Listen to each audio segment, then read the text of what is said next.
ነገ ሚያዝያ 25 በዚህ ዘመን ላለን የኦርቶዶክስ ተዋህዶ አማኞች ሆነን ግን እምነታችንን ቀለል አድርገን ለምናይና ተስፋ ለምንቆርጥ እንደዚሁም ደግሞ እምነታችንን ጥብቅ አድርገን ላልያዝን ክርስቲያኖች በሙሉ ትልቅ ትምህርትና ጥንካሬ ብርታት የምትሆነን ታላቅ ቅድስት ናት። ይህች ቅድስት የአንጾኪያ ወገን ስትሆን እርሷም ከዲዮቅልጥያኖስ መኳንንት አንዱ ለሆነው ሰቅራጥስ ለተባለ ሚስቱ ናት። እርሱም መጀመሪያ ክርስቲያን ነበረ፣ በኋላ ግን ዲዮቅልጥያኖስን በመፍራት ክዷል። እርሷ ግን በክርስትናዋ ጸንታ ቆይታለች። በእንደዚህ አይነት ሁኔታ ከካዲ ባሏ ጋር ስትኖርም 2 ልጆችን ወለደች። በአንጾኪያም የክርስትና ጥምቀትን ልታስጠምቃቸው አልቻለችም። ምክንያቱም በዚያ ያሉ አብያተ ክርስቲያናት በሙሉ ተቃጥለዋል፣ ፈራርሰዋል። መድኃኔዓለም ኢየሱስ ክርስቶስን ፍጹም ስለ መውደዷና ስለ ማክበሯም ልጆቿን ታስጠምቃቸውና ክርስትናን ታስነሳቸው ዘንድ ተጋደለች። በታላቅ ተጋድሎም ልጆቿን ለማስጠመቅ ወደ እስክንድሪያ ሊቀ ጳጳሳት አባ ጴጥሮስ ልትሄድ አሽከሮቿን አስከትላ ልጆቿን ይዛ በመርከብ ተሳፍራ መሄድ ጀመረች። የክብር ባለቤት ጌታችን መድኃኔዓለም ኢየሱስ ክርስቶስም የእምነቷን የሃይማኖቷን ልዕልና ለመጪው ትውልድ ለማሳወቅ ስለፈለገ እሷ የተሳፈረችባት ያቺ መርከብ ለመስጠም እስከምትደርስ ድረስ በባህሩ መካከል ታላቅ ነፋስን አስነሳ።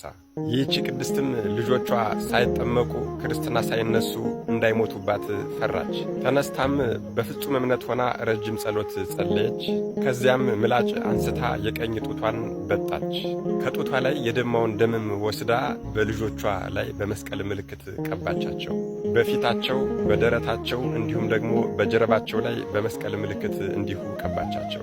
ከዚያም በአብ በወልድ በመንፈስ ቅዱስ ስም በባህሩ ውስጥ ብቅ ጥልቅ እያደረገች አጠመቀቻቸው። በዚያው ቅጽበት ያ ባህሩን ሲያናውጸው የነበረው ማዕበል ጸጥ አለ። ወደ እስክንድርያ አገር በደረሰች ጊዜም ከአገር ልጆች ጋር ያጠምቃቸው ዘንድ ወደ ሊቀ ጳጳሱ ወደ ቅዱስ ጴጥሮስ ልጆቿን አቀረበቻቸው።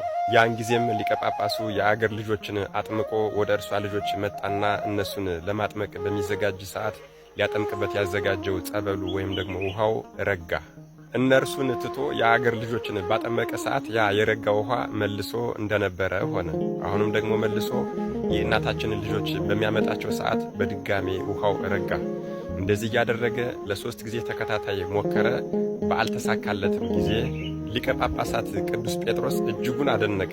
እናታቸውንም አቅርቦ በጠየቃት ጊዜ እናታችን እየተንቀጠቀጠችና እየፈራች ወደ አንተ ይዣቸው ስመጣ በባህር ላይ ትልቅ ማዕበል ተነሳና ልጆች ሳይጠመቁ ይሞቱብኛል ብዬ ጡቴን ቆርጬ ከፈሰሰው ደም ላይ ልጆችን በትምህርተ መስቀል ግንባራቸው፣ ደረታቸው ላይና መላ ሰውነታቸው ላይ ከቀባሁኝ በኋላ በባህር ውስጥ 3 ጊዜ ብቅ ጥልቅ እያደረኩ አጥምቄያቸዋለሁኝ፣ እባክህን ይቅር በለኝ ብላ እያለቀሰች ከእግሩ ስር ተደፋች። ሊቀ ጳጳስ አባ ጴጥሮስም ልጄ ሆይ አትፍሪ፣ ሃይማኖትሽ እጅግ በጣም ፍጹም ነው። አንቺ በባህር ውስጥ ባጠመቅሻቸው ጊዜ በመለኮታዊት እጁ ያጠመቃቸው ራሱ ባለቤቱ መድኃኔዓለም ኢየሱስ ክርስቶስ ነውና አይዞሽ አትፍሪ አላት። ማጥመቁንም በፈጸመ ጊዜ አባታችን ቅዱስ ሥጋውና ክቡር ደሙን አቀብሏቸዋል። እናታችንም ይህን ከፈጸመች በኋላ ተመልሳ ወደ ሀገሯ ወደ አንጾኪያ ሄዳለች። ባሏም በአያት ጊዜ ተቆጥቶ ወደ ንጉሡ ሄዶ ያደረገችውን ነገር በሙሉ ከሰሳት፣ ተናገረባት። ንጉሡ ዲዮቅልጥያኖስም ወደ እርሷ አቅርቦ ወደ እስክንድሪያ ለምን ሄድሽ አላት። እርሷም ዝም ባለችው ሰዓት ከክርስቲያን ወገኖች ጋር ልታመነዝሪ ነውን አላት። እርሷም ክርስቲያኖችን ሰድቦባታልና ክርስቲያኖች አያመነዝሩም፣ እንደናንተም የረከሱ ጣዖቶችን አያመልኩም አለችው። ንጉሡም በድጋሜ በእስክንድሪያ ምን እንዳደረግሽ ንገሪኝ አላት። ከዚህ በኋላ ከኔ ምንም አይነት መልስ አታገኝምና የፈለግከውን አድርግ አለችው። ንጉሥ ዲዮቅልጥያኖስም 2 እጆቿን የኋሊት አስረው ልጆቿንም በሆዷ ላይ አድርገው አስረው 3ቱንም በእሳት ያቃጥሏቸው ዘንድ አዘዘ። እናታችንም ፊቷን ወደ ምስራቅ መልሳ ወደ ክብር ባለቤት ወደ ኢየሱስ ክርስቶስ ጸሎትን አደረሰች። ከዚያም ከልጆቿ ጋር አቃጠሏት። የድልና የሕይወት አክሊልንም በመንግሥተ ሰማያት ተቀዳጀች። ይህች ፍጹም ጽኑና ተጋዳይ እናታችን ሰማዕቷ ቅድስት ሳራ ነገ ሚያዝያ 25 ሰማዕትነትን የተቀበለችበት የዕረፍት በዓሏ ነው።